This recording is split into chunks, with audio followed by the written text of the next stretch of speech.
3 things I wish I knew before buying a worktop is actually how simple the process is, and how quick it is as well.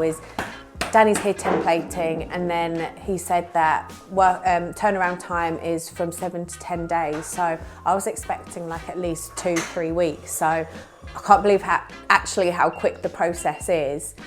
Also how simple it is as well. Obviously he's brought his technical machine, which I'm not going to say what it's called because I will get it wrong. The accuracy of it, and next time I'll see them, is fitting the worktop. So it's such an easy, plain sailing process. Also, I mean, I've seen a lot of the samples like online on social media, so I knew the kind of vibe I was going for, but how easy it is to get samples. I think Mayfair Worktops do free delivery on samples, if that's right.